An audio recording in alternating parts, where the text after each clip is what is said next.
Hey everyone, welcome, welcome, welcome. So glad to have you here with us tonight. A little earlier than usual, but that's good. We try to change it up, do it at times that are better for people, different folks. So welcome, hit the like button, hit the subscribe button, hit the notifications bell. We're going to have a great program, great conversation tonight. Should be awesome. So let's do it.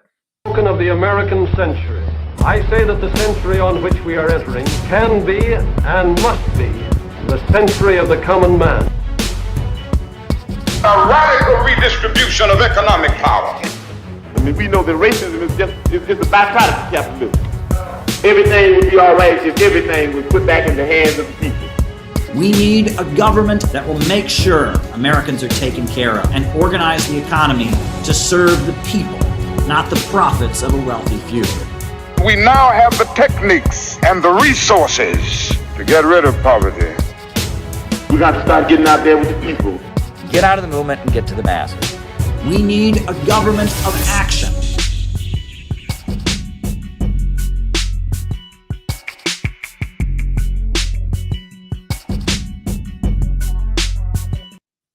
Welcome everybody. It's so great to be here with you tonight.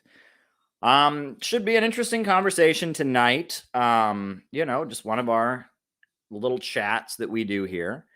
For those of you who may not be familiar with the way we do things here, the way we do it is I give my opening remarks, and my opening remarks are just whatever I want to talk about for the first half of the show.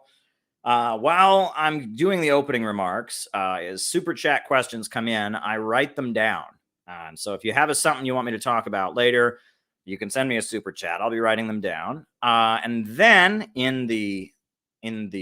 after the opening remarks are done, then from there, I do a roll call. We find out who's on the other side of the camera. I call people out as I see them in the chat, names and locations.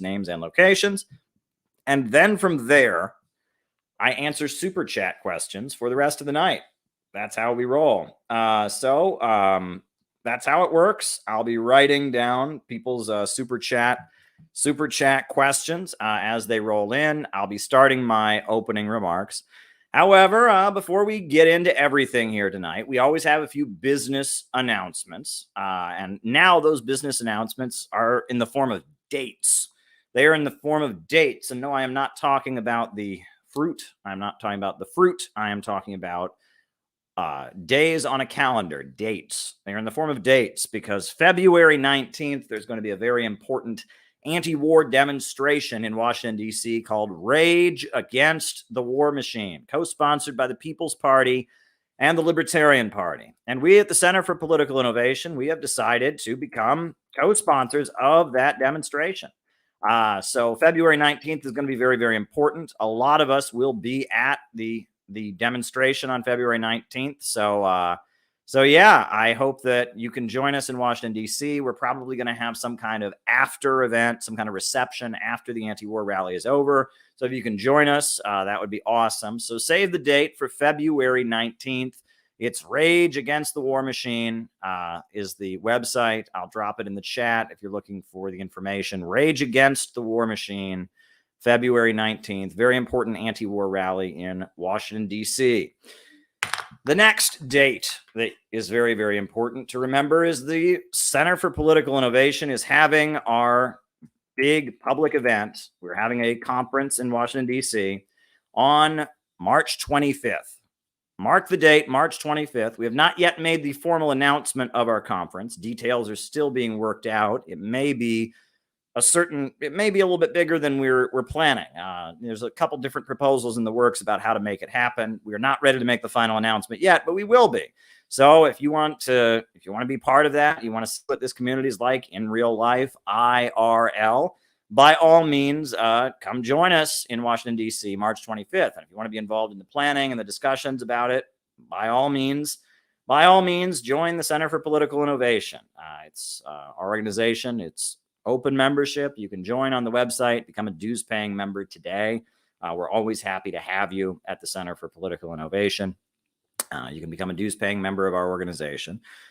The last announcement is that if you just like the work that we do here on this YouTube channel, we'd love to have you as a Patreon supporter. If you want to support the work that we do, you can sign up and become part of the Patreon community. The Patreon community. This is, those are folks who want to support the work that we're doing. We have special patrons only streams that happen. At this point, they're happening far more than just once a month. We did 3 last month, I believe. So we did one at the beginning of this month. We're going to do another one here pretty soon. Date to be determined. We'll have more as we go on. So. And also Patreon people tend to get the books. They get access to the books, So if you want to become a supporter of the channel on Patreon, by all means, go and sign up on Patreon. Those are just our few announcements that we start out our streams making. So those are our announcements. Now, I guess now at this point, I'll jump into my opening remarks. So I guess I'll just start out by saying this.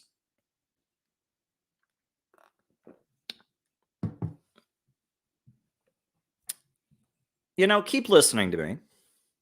Keep listening to me, but you don't have to look at the screen right now. I would like you, if possible, I mean, I don't know what your situation is. You might be out listening to me on your headphones. You might be... I don't know. People listen to these streams in a lot of different ways. There's some people who listen to this while they're driving to work. There's some people who listen to this while they're driving home from work. There are people who listen to this while they're taking a shower. There's people who listen to this while they're, there's all kinds of different circumstances that people listen to these streams under. So not knowing your circumstance, I can't tell you exactly if this is what you should do. But if at all possible, if your circumstances of watching this stream make it possible, I would encourage you to now look in a mirror. If possible, look in a mirror, maybe hold up your phone and put the photo thing on. Look at yourself in your phone, at the photo image of yourself in the phone. Look in a mirror, if you're driving, look up into the rear view mirror for a second and look down at your eyes, just look in the mirror. Look in the mirror for a moment. Look in the mirror. Look at yourself. Because if you're watching this right now or listening to this stream and you are looking at yourself in the mirror right now, you are a very strong person. You're a very powerful person because you're not supposed to be alive. I know that sounds a little bit blunt. And that sounds like something that is hard-hitting. It sounds like a little too over the top to be true, but it is true. You're not supposed to be alive. The ruling class has been trying to drive down the population. They've been trying to degrow us. And they have subjected humanity, especially for the past decade, in an all-out effort to kill you. You're supposed to be dead from opioids right now. You're supposed to have committed suicide by now. You're supposed to have gotten killed in one of their wars by now. You're supposed to have become an alcoholic and drank yourself to death by now. The ruling class doesn't want you to be alive. Capitalism at this stage has determined the only way it can keep rolling ahead and can keep its system grinding forward is to eliminate millions and millions and millions of people, and they're doing it. And every day people are dying. The diseases of despair are claiming lives.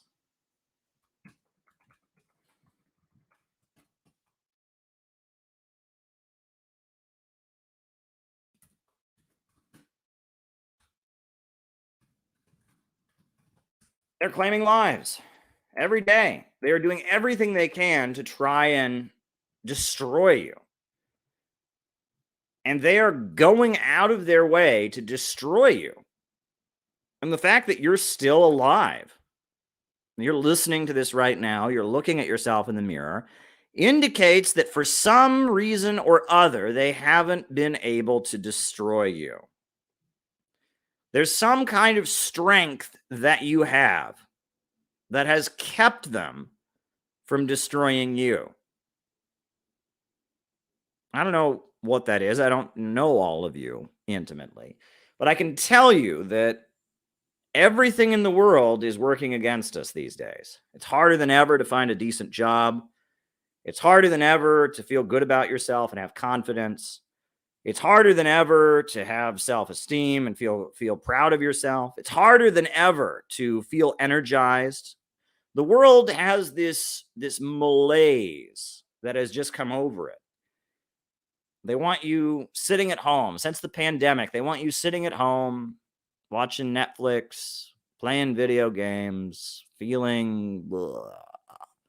They just want you to be at home, hopeless, and feeling blah, blah.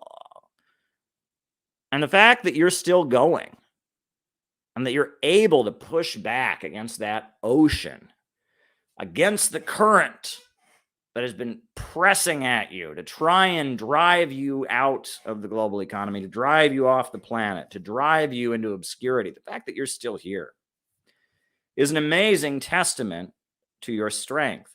And you shouldn't underestimate yourself. You shouldn't act like being alive still and withstanding and continuing to push back against this very, very difficult world. You shouldn't act like that's a small feat. You shouldn't act like that in and of itself isn't a big achievement. You know, if we had a rational society, it wouldn't be. But we don't have a rational society. We have a society that is actively in degrowth mode, trying to drive down living standards, trying to drive down the population, trying to isolate people from each other. We have a society that is actively trying to kill you. This society, the way it is set up, they want to kill you. They think we're all just a bunch of useless eaters. They don't need us to run their factories anymore. The rate of profit that they make from our labor has significantly decreased. There's no room for us at the global assembly line. And if you listen to their propaganda, the climate change, we're all just destroying the planet with our existence. We're all using too many resources. There's a reason Hillary Clinton spoke about a basket of deplorables. There's a reason Barack Obama spoke about those people in Pennsylvania and small towns clinging to their guns and religion. There's a reason that Prince Philip spoke about how he'd love to be reincarnated as a deadly virus. I'd like to be reincarnated as a deadly virus that could deal with the problem of overpopulation. There's a reason that they're pushing degrowth so hard. They don't want you alive. But despite very hostile circumstances, they've made it harder than ever for you to survive and feed yourself. They made it harder than ever for you to have the meaningful connections and hope that people rely on in order to feel alive. They've worked so hard to try and tell you there's no point in living, to fill you with a pessimistic postmodern ideology that says there's no reason to exist. They've done everything they can to try and keep you from being alive, but yet you are here. You are here. And yes, you've probably been wounded and injured and traumatized. You probably have scars, both visible and invisible, from the horrors of this world. But you are still here, and you are still breathing, and you are still strong, and you are still withstanding, and they haven't been able to knock you down, so you stay down. They may have knocked you down, but so far, if you're hearing this right now, if you're looking in the mirror or you're looking at the screen and watching me talk into my microphone in front of my bookshelf, you are still alive. And you are withstanding the onslaught of evil that is unloaded against you by the rich and powerful. You are withstanding their greatest efforts to degrow you, to drive down the population, to reduce you to yet another statistic. You're surviving, and you need to give yourself credit for that.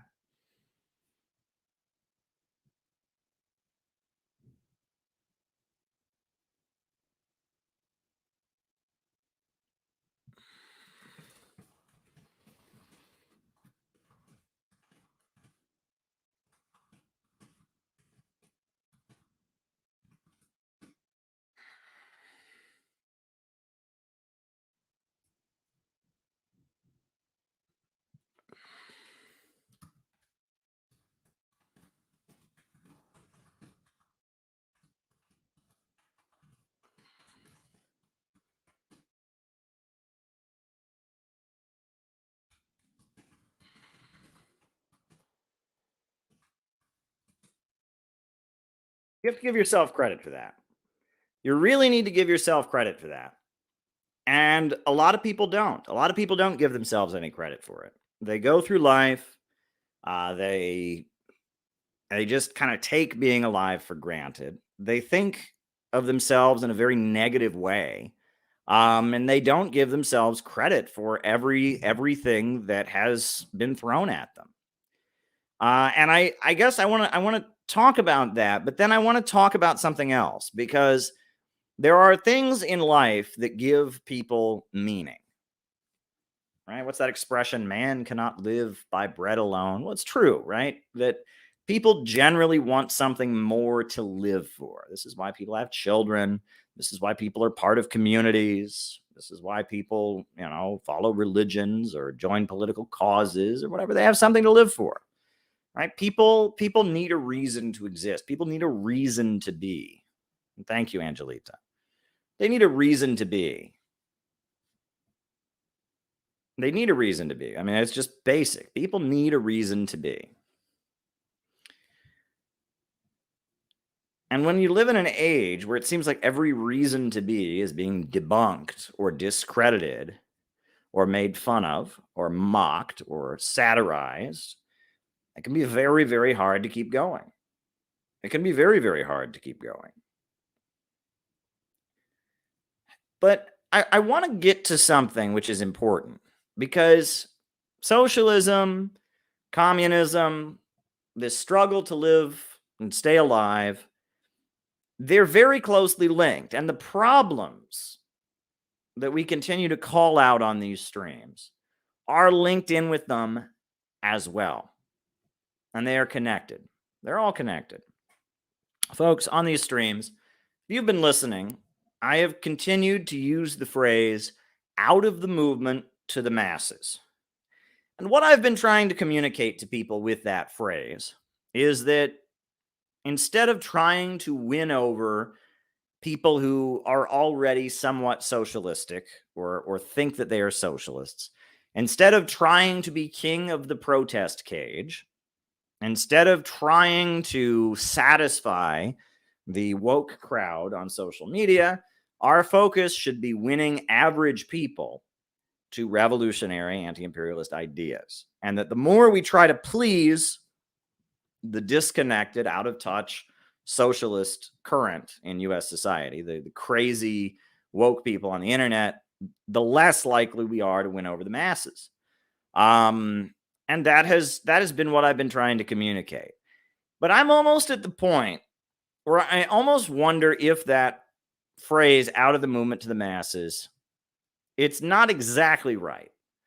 And the reason that it's not exactly right is I don't think we can really even call what exists today and calls itself left a movement. And I also don't think movement is necessarily the right word. And so I'm going to articulate that in a few ways. Nowadays, the overwhelming majority of people who consider themselves to be socialists and leftists, what they do is they are on social media. They are on Facebook, they are on Twitter, and they're not a member of any organization. Or if they are, it's a paper membership, right? They signed up and joined the DSA on the website. They signed up and joined the Communist Party on the website, but it'll be 3 years before anyone calls them. Maybe once a year, DSA calls them up and asks them to maybe go petition or knock on doors for some Democrat. But for the most part, they're not doing they're not part of anything. But they get on social media and they see people who disagree with them about some nuance of socialist theory, or people that have right-wing views, and they tear them down on social media. They tear them down on social media, and they argue with people on social media, and they read socialist books, and they consume socialist web channels, and they get to take selfies of themselves in their latest socialist clothes. They buy some socialist shoes. It's like a commodified identity. It's a consumerism almost. They consume socialist social media. They get to try on this identity. They get to shout at people on social media about socialism. And then every so often, mainstream media starts promoting some kind of protest, right? Mainstream media will advertise that Black Lives Matter is big. It'll start trending on Twitter. And so all these people will get the memo, and a number of them will assemble in one place, and they'll talk about being really, really mad about Black lives and racism. They'll talk about being really, really, really mad about Donald Trump. And they'll be in the streets yelling, and they'll break some things, and then they'll all go home, and they'll get back on Twitter, and they'll get back on social media, and they'll take a selfie of themselves at the rally to prove what good people they are. And this isn't a movement, right? I mean, that's not, when people in the 1960s talked about the movement, brother, what's the movement doing, brother? They weren't talking about that. That is not what they were talking about. They were not talking about a bunch of people who just live in isolation, from each other. They show the world how good they are. They consume a certain type of social media content, YouTube videos, books, etc. They advertise, their image on social media of what they feel like they are. And then every so often, they assemble with people, when the social media algorithms tell them to. They assemble with some people and yell and scream and break some shit and take some pictures of themselves, and then they go home. That is not what 1960s activists thought a movement is. As critical as I am of the New Left, that is not what the New Left was. That's not what the New Left was. That's not what any movement has been historically. Movements, when they talk about movements, I'm forced to remember something that was shared with me, right? It's so weird. I never met Sam Marcy, the founder of the Workers' World Party. I never met him. He died in 1998 when I was like 11 years old. I never met him, but because I was in the Workers' World Party for 8 years, from the time I was 19 to the time I was about 27. Because of that, I feel like I absorbed, maybe secondhand or thirdhand, a lot of Sam Marcy's teachings.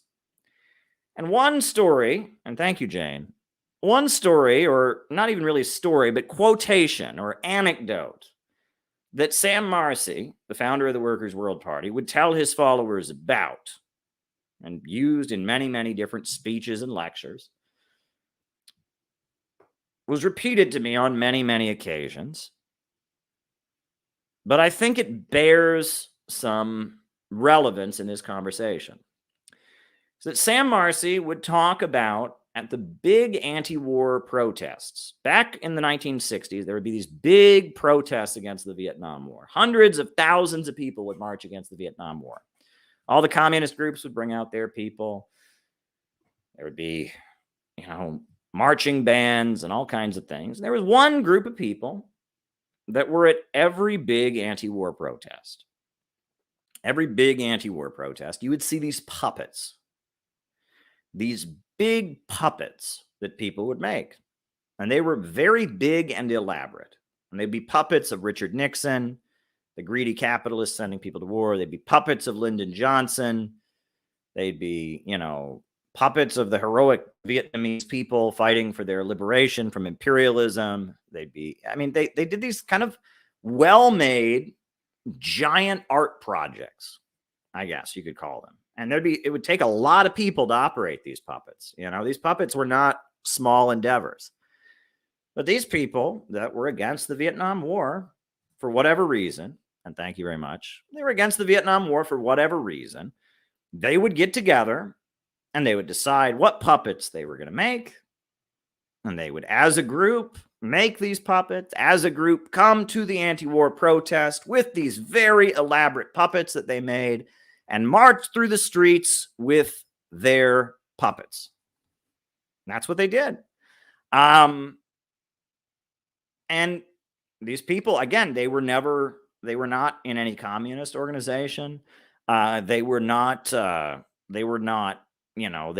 putting out a specific interpretation of leftist ideology. They were against the Vietnam War for whatever reason. They were particularly artistic. creative people. They wanted to make a contribution. Thank you. Thank you. They wanted to make a contribution of some kind. And because they wanted to make a contribution, and because of the fact that that they were artistically inclined, they would make these puppets. And it was like a little community that existed, and there were different puppets. There were different communities of people that would do this. And there were people that, they fell in love and got married to people who they made puppets with. There were people that they were single at the time that they started making puppets, and 3 or 4 years later, they were making puppets with their little infant baby that they had just had. And it was just this whole subculture of people that had made it their commitment in opposition to the Vietnam War. They were going to make these puppets that would be displayed at anti-war protests. That was it. And from what I heard, again, the way this story was told back to me, Sam Marcy, the founder of the Workers' World Party, would always talk about these puppet-making people. And he would talk about how valuable that was. That these people, who were not communists, they were movement people. Right? They were part of the movement, and they built a community, and they had found a task that they could take on to advance the struggle for justice, to make the puppets for the anti-war protests. It was a form of artistic expression. It was a form of community, and they came together and they made these puppets, and they were friends with each other, and they had relationships, and I'm sure there were arguments about these puppets. There were rivalries, where one puppet group was against another puppet group. These things happened. But they found a task, they took on a task, they made a community around it, and that was valuable. And in a way, every one of these puppet-making people is 1,000 times more valuable than some teenage kid who thinks he's Lenin. Than some, know-it-all, Marxist guy who thinks he's the next Lenin, who thinks he's the great leader. He knows and he understands all the Marxism, and he can out-debate you and all of that. Because those guys who think they understand Marxism and no one can teach them anything, they know it all and all of that, they're gone after a year or two. After a year or two, they get bored. They find a new hobby. They realize they're not going to, fulfill their dictator fantasy and become the next great leader of the revolution. And they move on. However, those puppet people, they're still there. They're still there, those puppet-making people, because for them, it's not a fantasy. It's not an intellectual exercise. It's not a word game. It's about the fact that they, 1, believe in stopping the war. 2, they have found a way to do something, to make their actual contribution to stopping the war. And number 3, they've built real relationships and friendships around making that contribution. They have people that they can rely on, that they can trust, that they like to work with. And because of that, they continue to make the puppets. And that is very, very valuable. And so when people talk about a movement, that's a movement. That's a movement. A movement is a group of people working together to achieve something because they believe in something. That is a movement.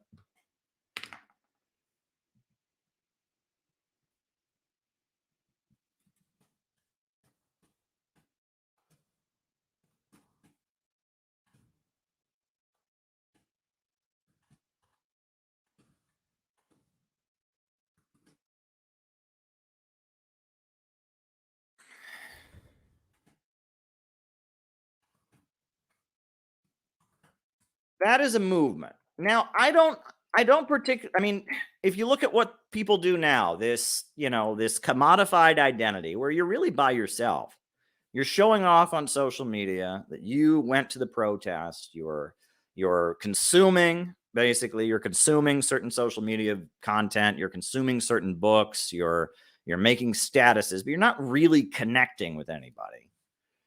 You're not really building something. You might go to the protest and break shit every so often, but you're not really building anything. That's not a movement. The building blocks of what they called the movement was communities. And the communist groups were a big part of that, no doubt. I mean, the Workers' World Party, the Communist Party, the Socialist Workers' Party, the Revolutionary Union, the October League, these groups were a big part of it. Yes, they were a big part of it, but it was the communities and the networks of people who trusted each other, who knew each other, who relied on each other. That was what made the movement. The movement was not about destruction, though it may have a destructive aspect. It was at odds with the existing society.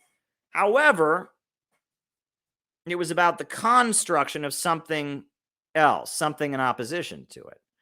I don't like the term movement, because what is movement?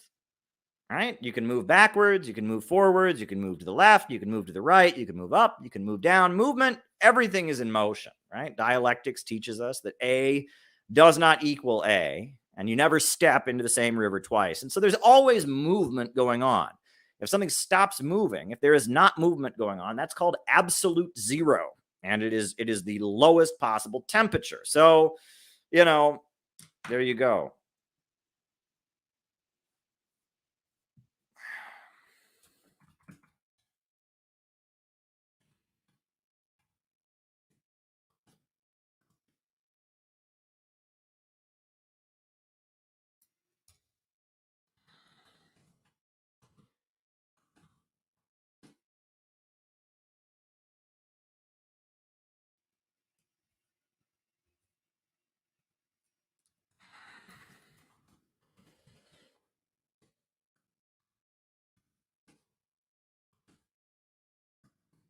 So I don't particularly like the term movement, because movement just means moving, right? If you're building a movement can be anything, right? There's fascist movements, there's racist movements, there's communist and socialist movements, there's religious mass movements, there's a movement, I guess, in this sense of the word, a movement can be any time you have a group of people who advocate anything.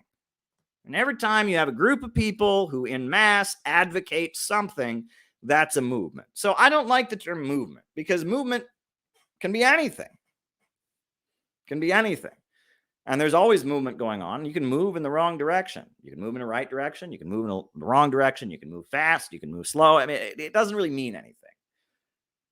So I put forward that while out of the movement to the masses, it kind of communicates what we want, but it's not exactly right, because this problem that exists that calls itself leftism is not a movement even, really. It's kind of an insult to the movement that once existed, right? As much as we're critical of the New Left, even the New Left was actually a movement, right? And what exists now, this is manufactured social media brainwashing and virtue signaling, individualism gone mad. It's not a movement. But out of the movement to the masses, we can still use it, okay? I'm not saying we can't use it, but it's not exactly correct. But I would argue that, and then people have said, well, Caleb, you say out of the movement to the masses. Aren't you trying to build a movement? Of course. I'm trying to get people to go in a certain direction. I have certain ideas I'm trying to promote. Wasn't that hypocritical, Caleb? You're saying out of the movement. Aren't you just saying you want your movement and not their movement? Exactly. So it's not the ideal phrase. It's not the ideal phrase. But rather than trying to build a movement, I would say I'm trying to build a construction. How's that? We're the city building tendency, and what we are trying to build is the construction, not the movement. We're not trying to build the movement. We're trying to build the construction. And what we're building, the construction, is in opposition to what's all around us, which is the destruction. If we look at the society all around us, what we're seeing is the destruction. That's what we're seeing, right? The wars, they're all destruction, degrowth operations. Libya once had the highest life expectancy on the African continent. Iraq used to be a strong, independent country exporting oil on the international markets. You look at country after country after country. These wars are degrowth operations. They destroy prosperous countries and drive them into chaos and grind them into poverty. So these wars that we're against, they're part of the destruction. And you look at what communities are facing. The capitalist system, it's throwing people out of jobs and driving people into poverty. That's part of the destruction. You look at the opioid epidemic, look at the suicide epidemic. That's part of the destruction. You look at the prison industrial complex, breaking people's spirit, destroying their lives for the profits of corporations. That's part of the destruction. So there is a manifestation of evil in this world that is driven by capitalism and capitalism in its period of decay. But that entity that we're against is called the destruction. And then there are all kinds of different forces in this world that are in opposition to it for whatever reason, for a wide variety of reasons. And the forces that are against it, for a wide variety of different reasons, maybe they don't all agree with us about why, but for whatever reason, the forces that are moving against the destruction, they're part of the construction. They're not part of the movement, because if they were part of the destruction, that's a movement also. They're part of the construction. I think about these libertarians that are going to be marching with Nick Brana, opposing the wars. They're part of the construction. Maybe for different reasons. Maybe they're confused on a lot of points, but they are against the destruction. They're part of the construction. They're part of the construction.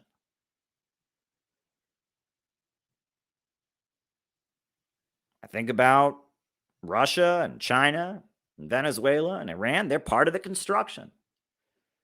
Think about the gray zone, the folks at the gray zone that are doing great work exposing the lies of imperialist media with their amazing, groundbreaking journalism. They're part of the construction. Think about Jimmy Dore and his great broadcasts and his calling out of the rich and powerful, force the vote. He's part of the construction. He's not part of the movement. People can move in all different directions. He's part of the construction.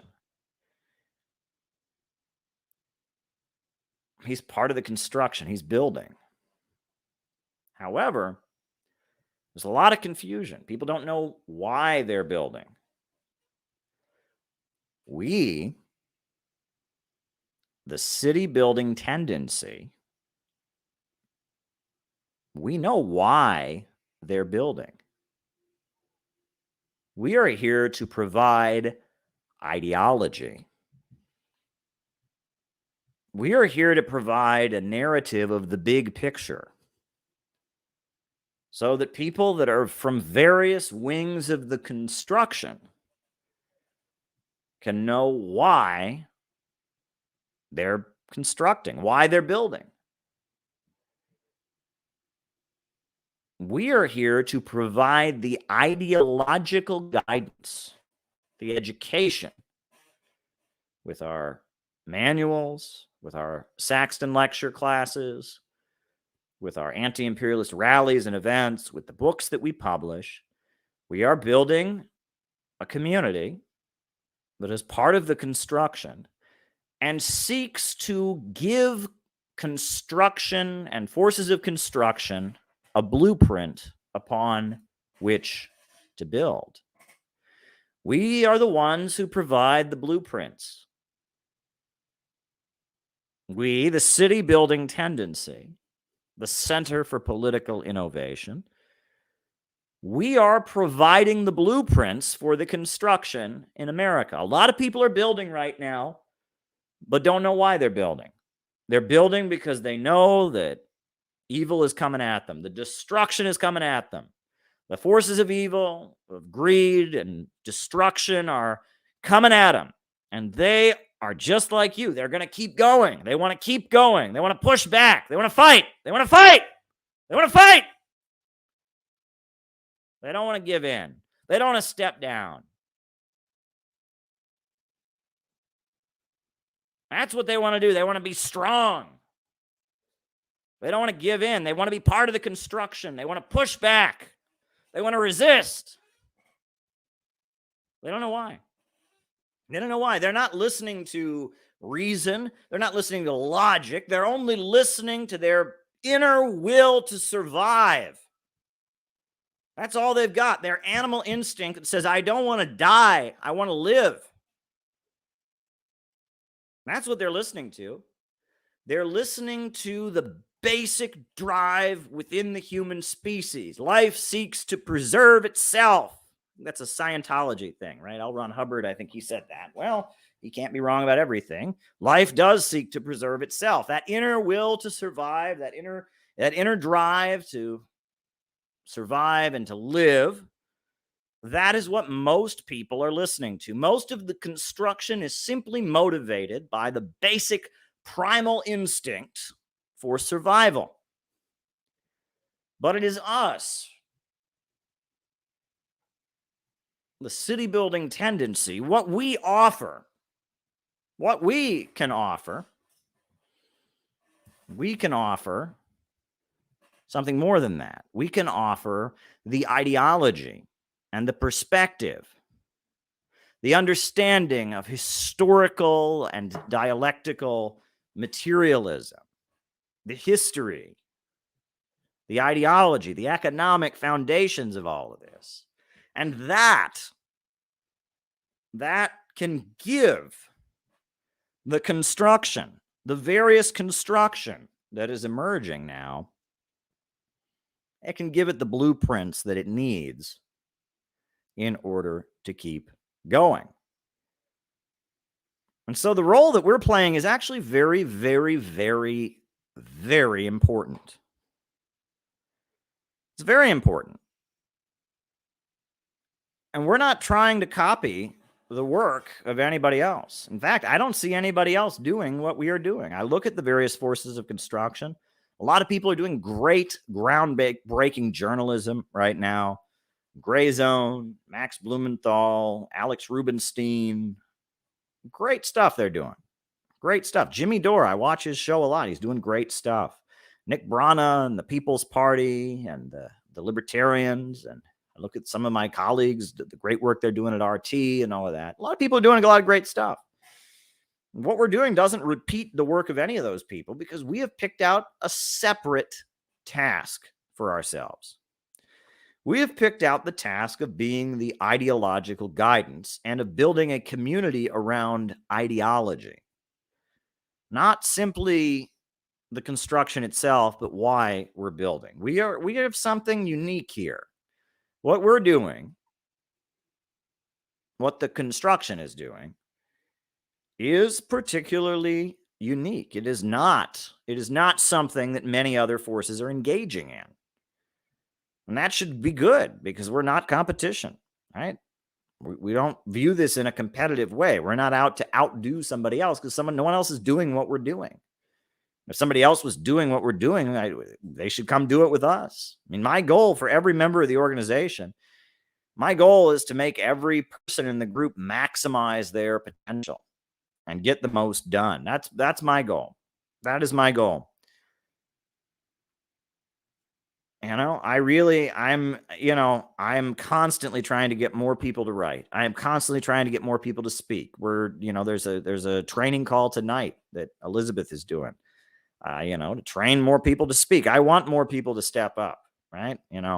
Trust me, I've been constantly trying to get people to do stuff. But I wanted to just mention, there have been some comments that have been left on some videos that I made. I've deleted them because I don't want the negativity to linger. But I've deleted a few comments by one individual, and he's left these comments over and over and over again. And usually I don't respond to negative comments, but these comments that I saw from this person, I have no idea who this person was. But they've left the same comment over and over and over again. So I took a look at it, these long, angry screeds. And the message that this person has is they claim that they tried to join the Center for Political Innovation. They became a dues-paying member. They went on Zoom calls. They claim they got some books shipped to them. They said, we never taught them how to distribute these books. And they came on the Zoom calls, and we didn't ask them enough questions about their life. That we didn't engage them enough on the Zoom calls that they came on. We didn't teach them how to distribute these books that they ordered.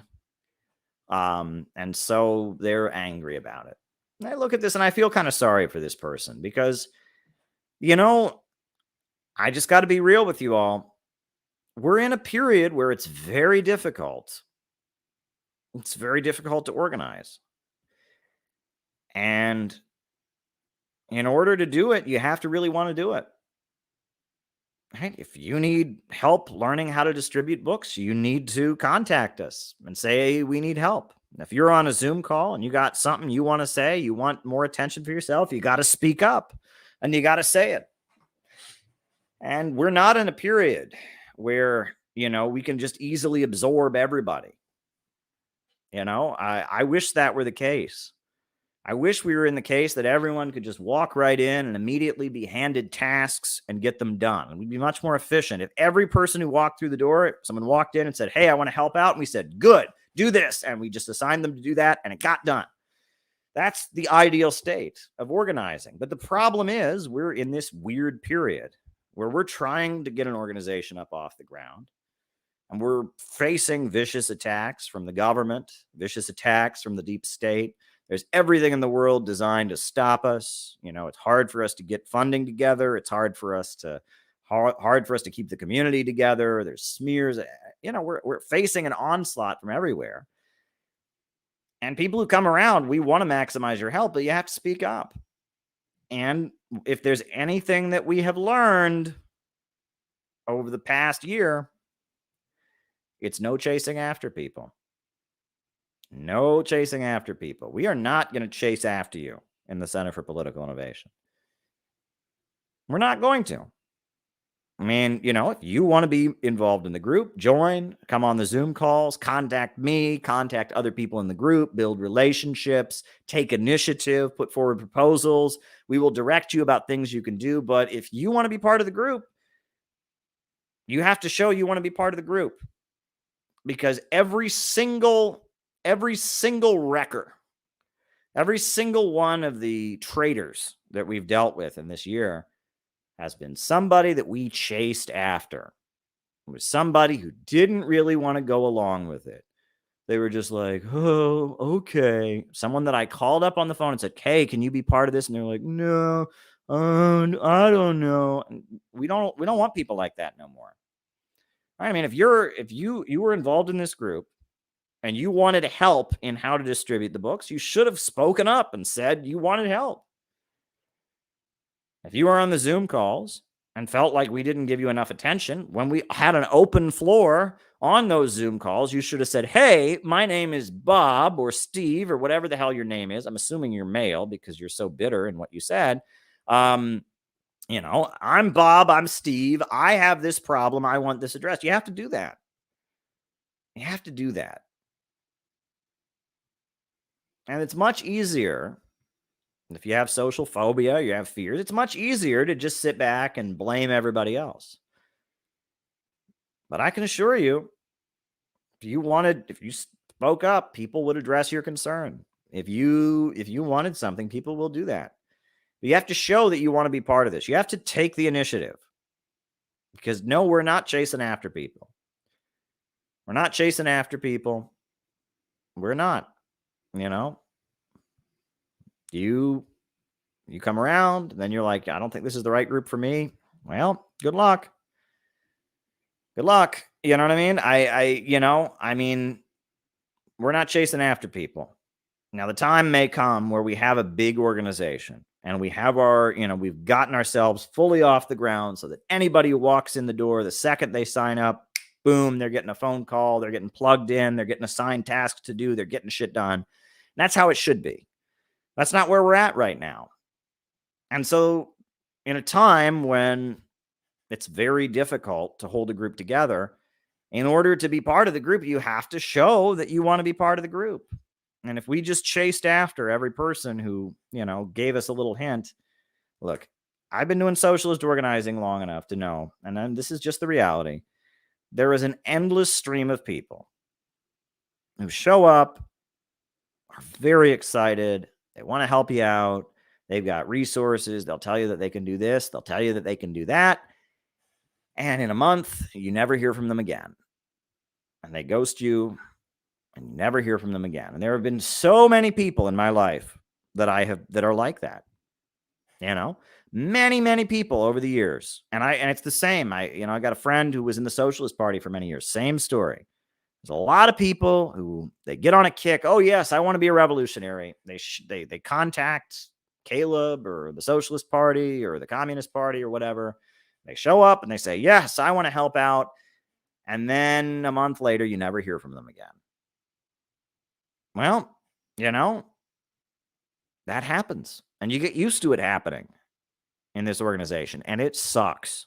And it can lead you to be resentful, but you just have to have the attitude, you know what? I guess it wasn't for them.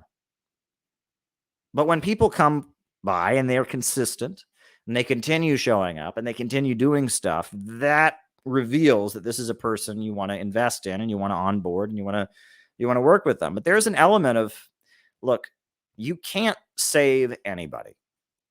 That was my mistake. I used to say communism saved my life. Well, no, I saved my own life with the help of God and with the help of communism. But there was a will within me to do it. Okay? And that's a reality I've come to terms with. If somebody does not want to be saved, if someone has no will to do it themselves, this movement can't save them. God can't save them. If you don't have a will within yourself to be saved, you're not going to be saved. I mean, that's just how it is, right? I mean, you can't make someone do something they don't want to do. If someone does not really want to be part of this movement, if someone does not really want to choose life and abandon the ways of death, if somebody doesn't want that, you can't make them want it. And the more you pressure them into doing that, and the more that you say, come on, man, you can come to the rally. Come on, it's going to be in your neighborhood. You live a block away. The more you do that, you might get them to come to one rally. You might get them to come to another rally. But the more that they feel pressured to be involved, eventually they're going to leave, and they're going to have it's going to be a big pile of crap when they leave. They're not just going to leave. They're going to take a shit on your lawn before they leave. They're going to poop in your bed before they leave. Right? I mean, you cannot chase after people. You can't chase after people. And chasing after people is a sign of weakness. That's another thing. If you chase after people, it's a sign of weakness. It's a sign of weakness if you chase after people. Oh, please be part of my group. Please be part of my organization. Please, I'll do anything. That's not a good way of going. No, not a good way of doing things. And the tasks, the function of the Center for Political Innovation, having our events, having our Zoom conferences, carrying out our educational work, printing our books, we can do that with a limited number of people. Now, we'd like to do it with more people. We'd like to do it with a lot more people, right? But we can do it with a limited number of people. And rather than chase after people that are unreliable, people that don't really get what we're about, people who aren't willing to learn anything, people who think they know it all,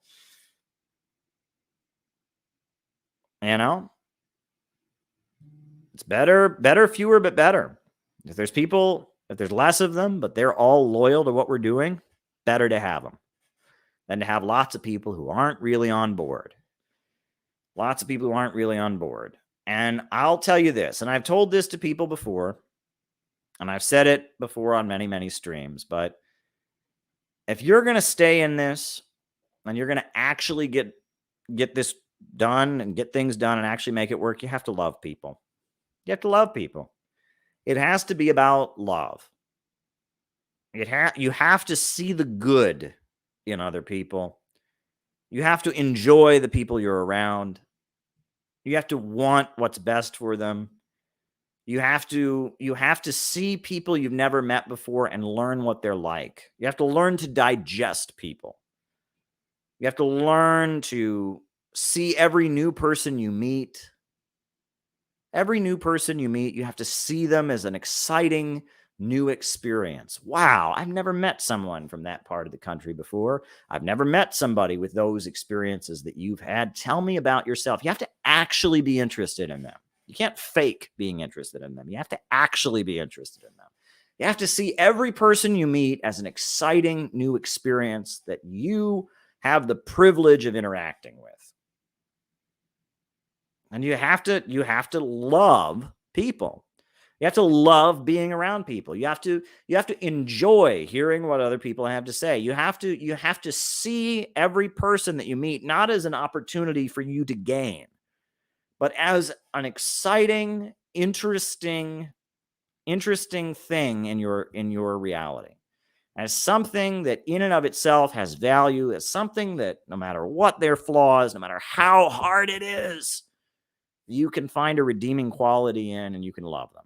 That's what you have to do. And everything's set up in our society nowadays. Everything is set up in our society to try and make you just see the negativity in everybody, right? It's all set up. You meet this person, you're like, oh, well, this guy's a shithead because of that. And this girl, she's a bitch because of this. And it's like we are trained to immediately detect anyone's flaws, anyone's problems, to immediately start comparing every person we meet to ourselves. And it's interesting because they can't win, right? If you meet somebody and the first thing you do is compare them to yourself, if they're better than you, you're going to resent them and you're going to feel bad about yourself. And if they're worse than you, you're going to look down on them and you're going to say, well, at least I'm not like that person. And they can't win. You can't like somebody if the way you interact with other people is to compare them to yourself. No matter what, you ain't going to like them. I'm just telling you the truth. You will either resent them because you'll assess them as somehow being better than you, or you will condescend toward them and you will denigrate their worth by assessing them and saying, well, I'm better than them. If you view people in that way, they can't win and you are the loser. You lose out because you don't then gain the ability to have a meaningful relationship or even meaningful interaction with that person. And the reality is, you can't compare that person to yourself because that person ain't you. And that person is a different person than you. They may be closer to you in one way, but they're different from you in another way. They have completely different objective experiences and different life. They have different parents than you had, even your siblings, right? They were born at different times than you. You can't really compare anyone to anyone else. There isn't, you think about like track and field. This is an interesting thing, right? Track and field, racing, right? The runners all start at this point and they end at this point, and it's very easy. Usually, sometimes there's a tie or something that's very close, but for the most part, it's very easy to tell who won the race because they all started at this point and they all ended at this point. Life ain't like that. Life is not like that. Every person has a different starting line. Every person has different goals and is running a different race. We all die at different times. Like, there is no way. There is absolutely no way. You're meeting people and you're like, well, how can I compare myself to them? Am I ahead of them in the race of life? No, you're not, because you started at a very different location than them. You don't even know where they started. And are you behind them in the race of life? How do you tell? They started at a different spot. They're running a different direction than you. You're running this way and they're running that way. And maybe for a while your course is parallel, but they want something that you can't. Life is not a race. And if life was a race, it would be a race that it was impossible to tell who the winner was. It would be impossible to tell who the winner was. It would be impossible. because every runner would have a different finish line, a different starting location, a different type of running. Some people are running a relay race. Some people are running cross country, a big long distance run. Some people are sprinting a short. There is no way. Life is not a contest, and we're trained to view life as being a contest. That's how we're trained to view life. Life is a contest, and so walk around rating yourself. Am I ahead of this person in the contest, or am I below this person in the contest? You don't know. There's absolutely no way of answering that question. There's absolutely no way of answering that question. The only person that can give you a correct answer about how you're doing in life is God. At the end of the day, it's between you and God. That's between you and God.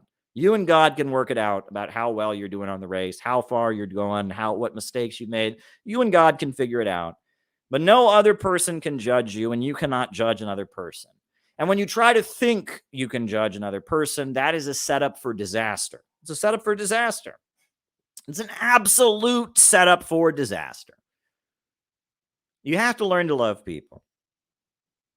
You have to learn to love people. As hard as it is. I'm not telling you this as some communist ideological point that, oh my God, you must love the people. We here in the party, we love the people. We are the commanders of the people. Are you against the people? We shall shoot you. You are against the people. No, it's not like that.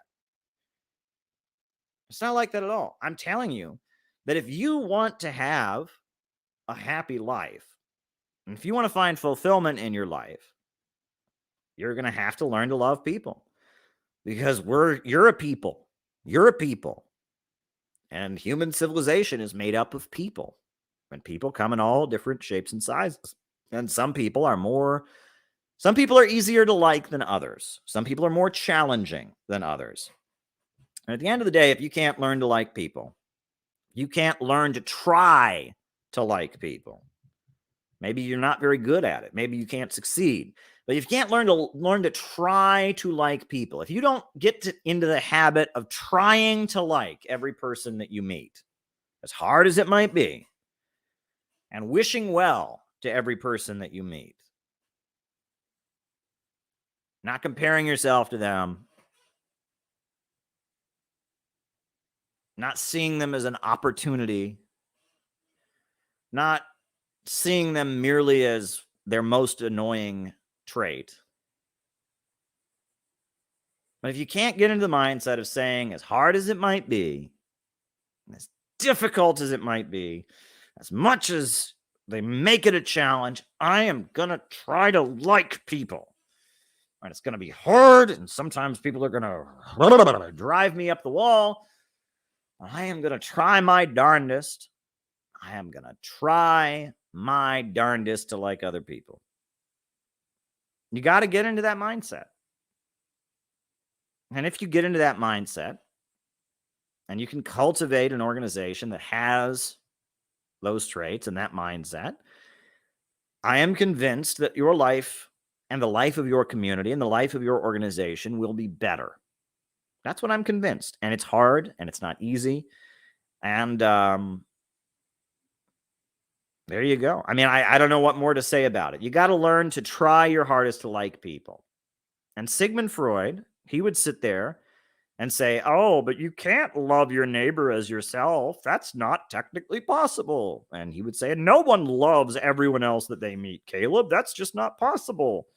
I don't know why Sigmund Freud talks this way, but he does. That's the voice I'm doing. And Sigmund Freud would be right. He would be right. He would be right. Right? You cannot, as hard as you might try, when, what is his name? The radio host, Will Rogers, he said, I never met a man I didn't like. Well, he was lying. I'm sure he did. But he had the right attitude, which is he tried to like every man he liked.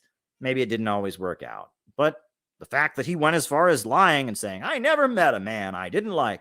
Well, it shows he had the right attitude. Well, we need to have the right attitude. That is what is missing in our time.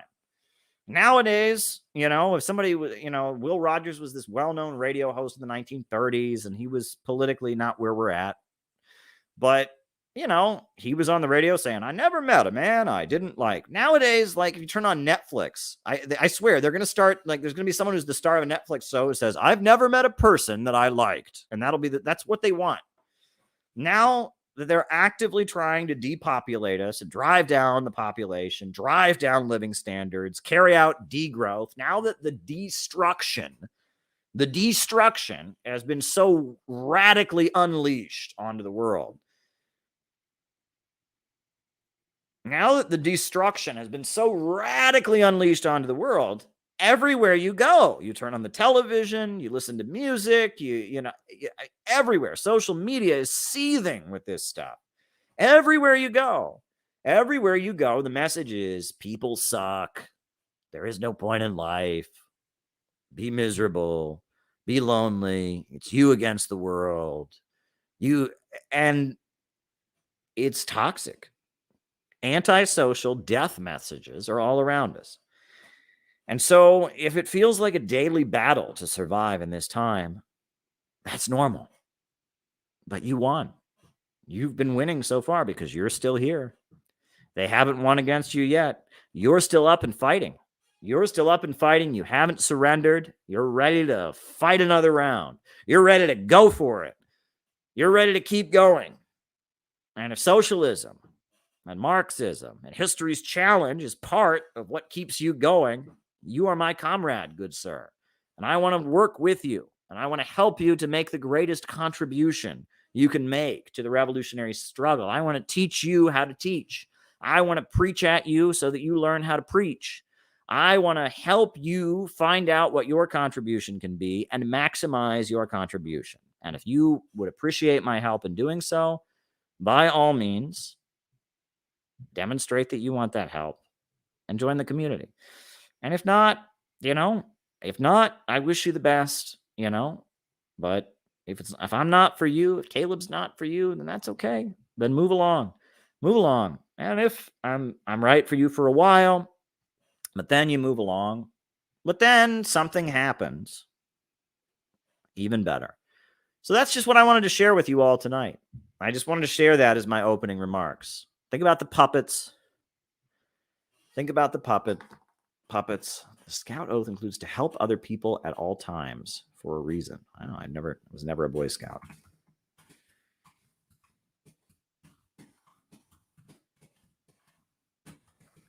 So there you go. There you go, folks. Those are my opening remarks for tonight. Names and locations. I will call you all out as I see you. Names and locations. Who's with us tonight? Names and locations. Who is with us? Names and locations.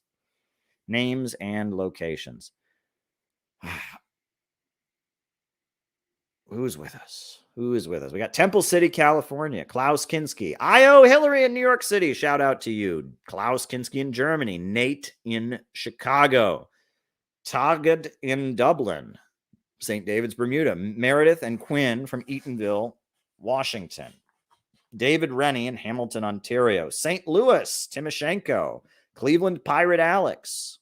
Ryan, Class Analysis in Oakland. We got Maxim in Rochester, New York. Niklaus in Quebec. Heidi in Edinburgh. Graham in Pennsylvania. Steve in Boston. Saviero in Mexico. Ottawa, Canada. Oklahoma, home of Will Rogers. There you go. Rice from Adelaide, Australia. Herb Bryant in Tampa, Florida. James in Phuket, Thailand. Rogue Valley. Bob Troy in New York. Steve and Ann in Georgia. Very good. While we go marching through Georgia, hurrah, hurrah, we bring the Jubilee. Hurrah, hurrah, the flag that makes you free. So we sang the chorus from Atlanta to the sea while we were marching through Georgia. Raleigh in North Carolina, Upper Michigan, Finland, Mingo in Finland, Mingo in Pennsylvania. Jacob from Louisiana, shout out to you. Richmond, Virginia. There we go. I fucking exist. Yes, you do exist. And that was my whole opening was about how you exist and how awesome that is. All righty. We got Mark in Mission, Texas. Heavy Metal Territory in Switzerland. We got Neil Fraser in Hong Kong. Mindanao to Midwest, Lumpia Logic. Shout out to you. Elizabeth in Portland. Elizabeth, I believe, is hosting the training tonight for Saxton lecturers. We got Cedar Park, Texas. Lumpia Logic. John Whitty in Houston. Christian Pahe. Jenny Lynn in Cincinnati, making funny faces. Chris in Western Canada. Josh Holmes in Detroit, Michigan. Very, very good. Is that from Sherman's March to the Atlantic? It's called Marching Through Georgia. It's a Civil War song. Yeah. Longtime favorite of mine. Maybe I'll find a version of it we can play on here that's not going to get me messed with on the copyright. Bulgaria. David Fox in Bendigo, Australia. Welcome, David. Kambate in Boston. Pritish from India. Sam in San Diego. Welcome. Someone's claiming to be me. Caleb Maudbin in New England. All right. Is that some kind of joke? I mean, it's okay. I don't get it though. I mean, maybe someone can explain the joke to me. Anthony in Detroit, Dave Sweeten in Sacramento. Good stuff, folks. Good stuff. Good stuff. Can I find a version of Marching Through Georgia? Marching Through Georgia that we can play on this stream? Maybe later. I'll start answering super chats. But there might be a version. I have to find like somebody playing it right on YouTube. I can't play like any of the professional versions or else it'll like zap my stream. Here's a Civil War band 8 years ago playing it. So maybe I'll start the process of downloading that and we can listen to Marching Through Georgia later as a tribute to, what is it, Steve and Ann? They're in Georgia. That'll be our tribute to them since I started singing that song and people wanted to know what it was. All righty. Okay, so we'll see how that goes. All right. St. Paul, Minnesota, Bonnie Blue Flag, Mr. Wonderful from Kiwanis. We don't sing that in Maybe you don't. Anthony in Texas. All righty. Very good. All right. So the first super chat question was Lula's Haiti intervention in his last presidency. I am not aware of that. However, I will be honest with you, right? And I mean, we should be real about this. I don't consider Lula da Silva to be a full-on anti-imperialist. When he was running Brazil, he was better than the right wing, obviously, and he implemented a lot of good welfare state stuff. But Lula da Silva was not. I mean, he was not Maduro, and he was not Evo Morales in Bolivia. He was not the Sandinistas. He was center of the road. I remember 2008 watching Barack Obama have like a town hall when he was running for president in the Democratic primary. And this woman got up, Mr. Barack Obama, I'm from Venezuela and my family lives under a brutal dictatorship of Hugo Chavez. What will you do to help us get freedom?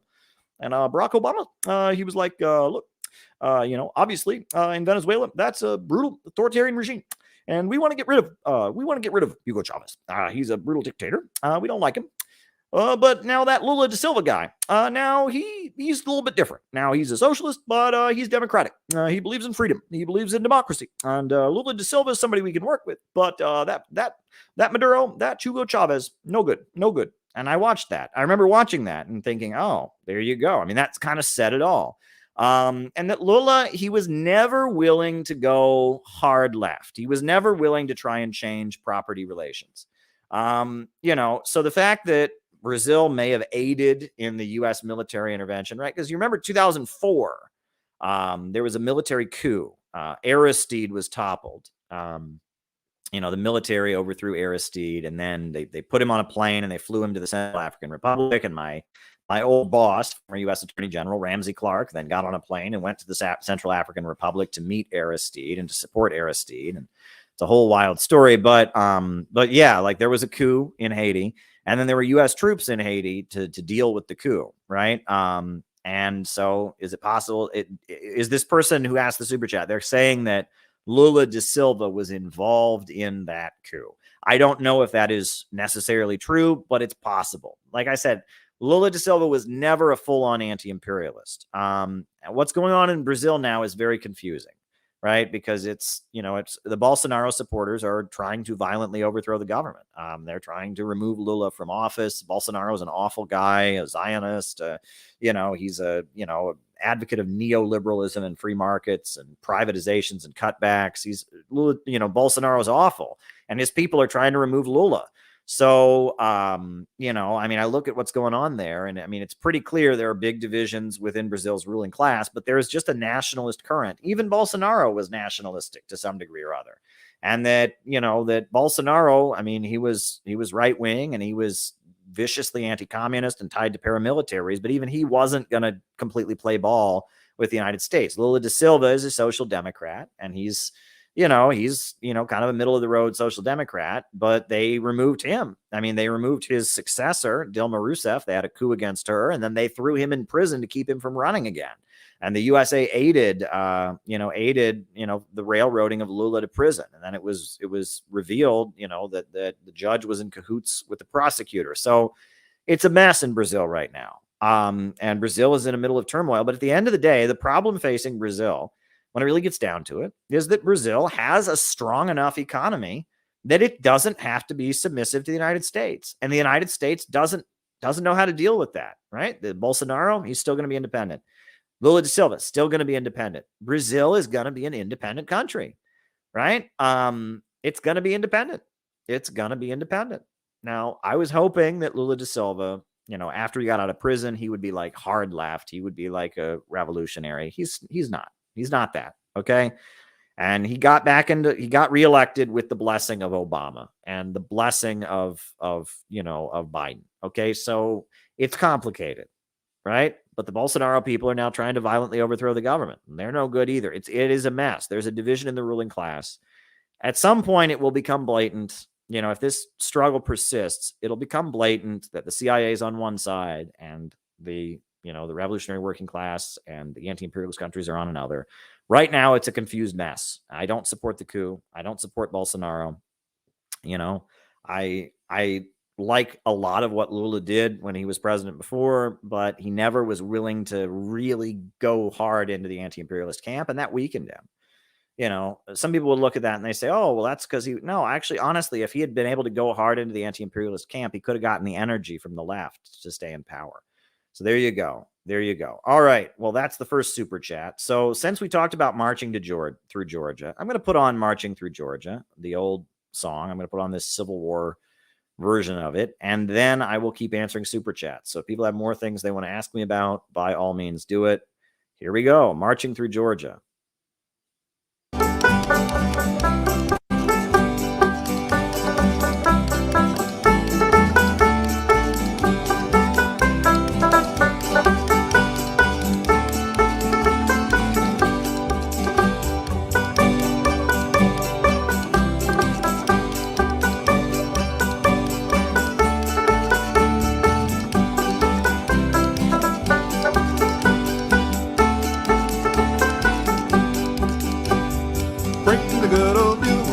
Sing another song. Sing it with a spirit that will start the world along. Sing it as we used to sing it, 50,000 strong, while we were marching through Georgia. Hurrah, hurrah, we bring the Jubilee. Hurrah, hurrah, the flag that makes you free. So we sang a chorus from Atlanta to the sea, while we were marching through Georgia. How the slaves all shouted when they heard the joyful sound. How the turkeys gobbled which our commissary found. How the sweet potatoes even started from the ground, while we were marching through Georgia. Hurrah, hurrah, we bring the Jubilee. Hurrah, hurrah, the flag that makes you free. So we sang a chorus from Atlanta to the sea, while we were marching through Georgia. Yes, and there were Union men who wept with joyful tears when they saw the honored flag they had not seen for years. Hardly could they be restrained from breaking forth in cheers, while we were marching through Georgia. Hurrah, hurrah, we bring the Jubilee. Hurrah, hurrah, the flag that makes you free. So we sang a chorus from Atlanta to the sea, while we were marching through Georgia. Sherman's dashing Yankee boys will never reach the coast, so the saucy rebels said, and 'twas a handsome boast. Had they not forgot a last to reckon with the host, while we were marching through Georgia. Hurrah, hurrah, we bring the Jubilee. Hurrah, hurrah, the flag that makes you free. So we sang a chorus from Atlanta to the sea, while we were marching through Georgia. So we made a thoroughfare for freedom and her train, 60 miles in latitude, 300 to the main. Treason fled before us, for resistance was in vain, while we were marching through Georgia. Hurrah, hurrah, we bring the Jubilee. Hurrah, hurrah, the flag that makes you free. So we sang a chorus from Atlanta to the sea, while we were marching through Georgia. Hurrah, hurrah, we bring the Jubilee. Hurrah, hurrah, the flag that makes you free. So we sang a chorus from Atlanta to the sea, while we were marching through Georgia.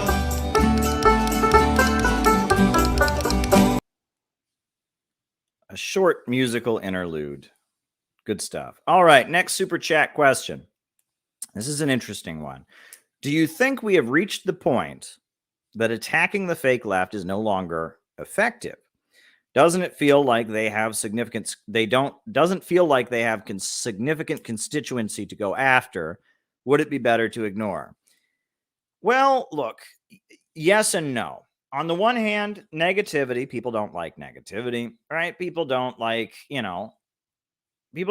if it's all just about what we're against. It should be about what we're for. That's why we have the 4-point plan. That's why we talk about a government of action to fight for working families. It's about what we're for. It's not about what we're against. We want to emphasize what it is that we advocate. Anyone can complain and criticize other forces. It's about what are you actually putting forward yourself, right? And that's why we have our 4-point plan. That's why we build our organization and our seminars. So I'm with you. I get some of what you're saying. However, right now, wokeism, the onslaught of wokeism, the political correctness, the pro-war, anti-Russia, anti-China hysteria, the support of social media censorship, the support of the FBI, that stuff is so widespread, and it speaks in the name of socialism and communism so much that it is necessary that we distinguish ourselves. I almost don't want to tell people I'm a socialist and a communist now. When I meet people and they ask me what my ideology is, I almost don't want to say that I'm a socialist or a communist because they'll think I'm a woke. They'll think I'm sitting there talking about transgender all day long. And, I think Republicans are all Nazis who need to be sent to prison camps for not being vaccinated. I don't want people to think I'm one of those. And so, the working class associates what we believe incorrectly with a very dangerous, satanic group of people that are obsessed with sex, that are obsessed with destruction, that are very negative and hostile. We have to make clear that ain't who we are. So in order to do that, it can be necessary to distinguish ourselves. I'm forced to think of the very important quote from Lenin, right? Lenin talks about going lower and deeper to the real masses. This is basically Lenin saying out of the movement to the masses. I'll pull it up. It's from Imperialism and the Split in Socialism. And I will read you this quotation because it sums up exactly what I strive to do. Here we go. This is what Lenin says. He says, neither we nor anyone else can calculate precisely what portion of the proletariat is following and will follow the social chauvinists and opportunists. This will be revealed only by the struggle, and it will definitely be decided only by the socialist revolution.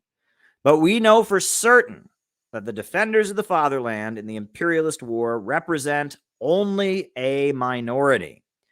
And it is therefore our duty, if we wish to remain socialists, to go lower and deeper to the real masses, This is the whole meaning and the whole purport of the struggle against opportunism. By exposing that the opportunists and social chauvinists are in reality betraying and selling the interests of the masses, that they are defending the temporary privileges of a minority of workers, that they are a vehicle of bourgeois ideas and influences, and that they are really allies and agents of the bourgeoisie, we teach the masses to appreciate their true political interests, to fight for socialism and for the revolution through all the long and painful vicissitudes of imperialist war and imperialist armistices. The only Marxist line in the world labor movement is to explain to the masses the inevitability and necessity of breaking with opportunism, to educate them for revolution by waging a relentless struggle against opportunism, and to utilize the experiences of the war to expose, not conceal, the utter vileness of national liberal labor politics. Boom. That's good old Vladimir Lenin for you. That's what he said, that we have a responsibility to go lower and deeper to the real masses and to expose the fake left. It is our duty to expose them. So it's complicated, but I understand your sentiment. You catch more flies with honey than you do with vinegar, and we do need to distinguish ourselves, but the focus should always be on what we offer, what we put forward, what's better about us, not what's bad about the other guys. I agree. Do you know any movements in the West that are economically leftist but socially conservative, i.e. not promoting feminism and LGBT?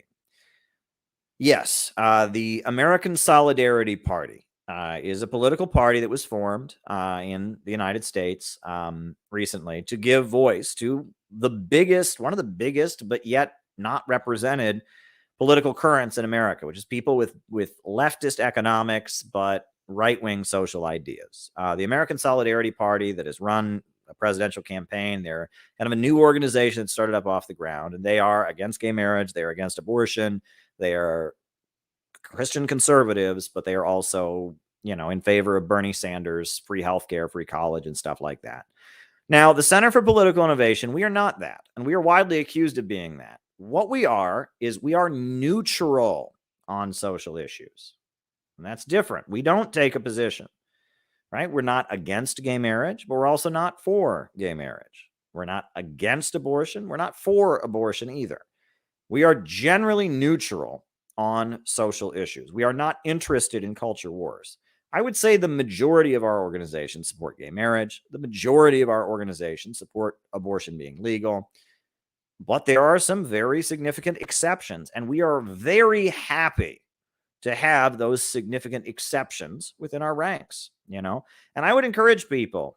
I gave a talk about the Supreme Court ruling on abortion and what it means and why it is the duty of leftists not to fall into that trap. And it's a talk that I gave at the Lynn Valley Training School. And I gave a speech about why, yes, the Supreme Court has just had this ruling on abortion. And yes, it's, many women are very upset by it. And many of the pro-choice people in our own organization are upset by it. However, we have to realize that falling into the trap of making that and going out and rioting at the command of CNN, that is a negative thing to do. And I spent a good, hour making this point and talking about why I personally am pro-choice, why I think abortion should be legal, but why that shouldn't be the focus. If you're a socialist, if you want to see socialism come to America, if you're an anti-imperialist, you have to just not fall into the trap.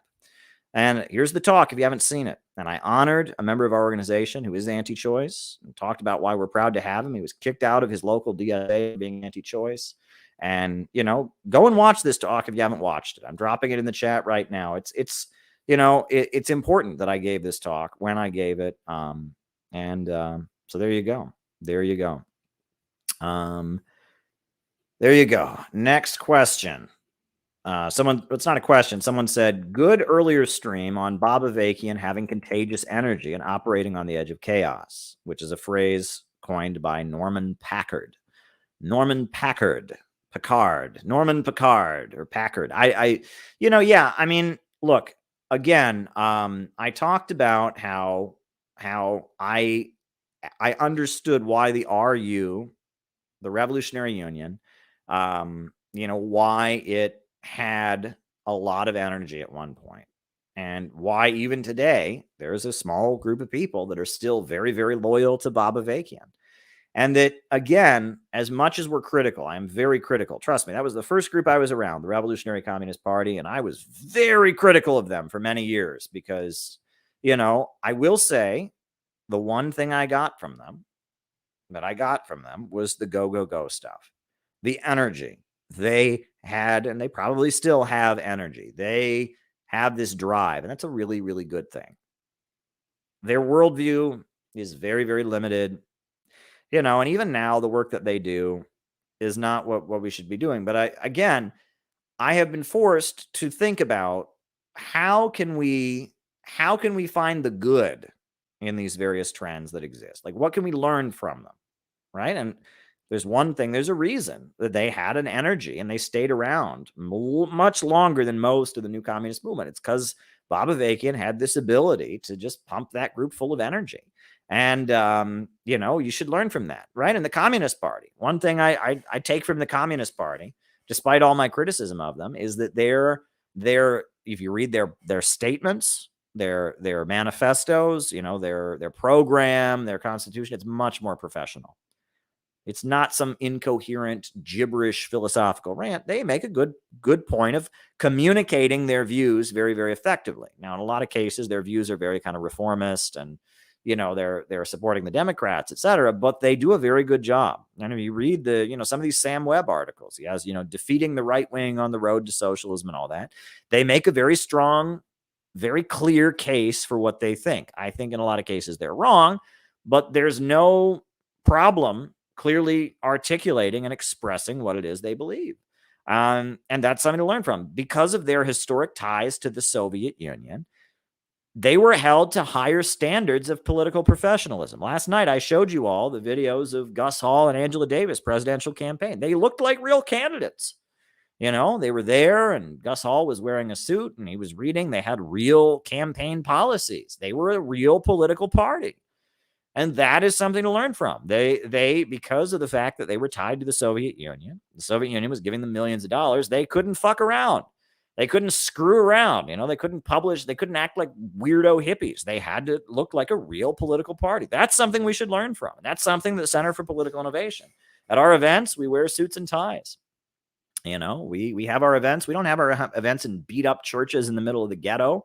We have our events at hotels, like serious political organizations, right? That, and you got to take yourself seriously. That's one thing that I take from the Communist Party, right? The other communist groups tend to, again, they rent an old beat up gymnasium in the poorest part of town. And they're all like white people who went to Harvard, but they're, in the poorest black neighborhood, they rent the most beat up gymnasium to be like, yeah, get down with the revolution, brother. And I'm not interested in that silliness. The Communist Party never did that kind of stupid silliness. No, the Communist Party always said we need to look like a real political party.